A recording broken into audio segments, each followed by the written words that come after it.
কলকাতার জনপ্রিয় পুজোগুলির মধ্যে অন্যতম ত্রিধারা সম্মেলনীর পুজো। এই পুজোর সূচনা আজ হয়ে গেল খুঁটি পুজোর মধ্যে দিয়ে। ধীরে ধীরে ভাবনা থেকে শুরু করে পুজোর পত্রিকা প্রকাশ হবে বলে জানান দেবাশিস কুমার। এবছর তাদের পুজো 89তম বর্ষে পদার্পণ করলো। জগন্নাথের আশীর্বাদ নিয়ে আমরা কাজ শুরু করছি।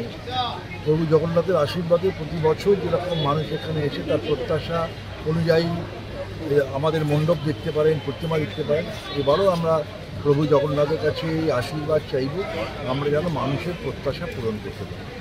এবছরের বিশেষ আকর্ষণ সেটা ক্রমশ প্রকাশ্যে, এক্ষুনি সব বলে দিলে তাহলে তো আর সব অবসান হয়ে যাবে।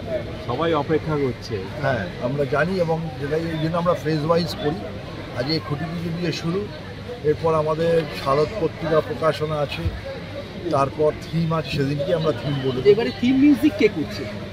সেটা এখনও আমরা ডিসাইড করিনি, তার কারণ কাজ এগোলে বোঝা যাবে যে কাজটা কোন দিকে। কারণ আমাদের শিল্পী আগে থেকে খুব একটা পুরোটা বলতে পারে না, কাজ করতে করতে আমরা বুঝতে পারি কী হচ্ছে, সেই অনুযায়ী লিরিক্স তৈরি হয়, সেই অনুযায়ী গান হয়, মিউজিক হয়।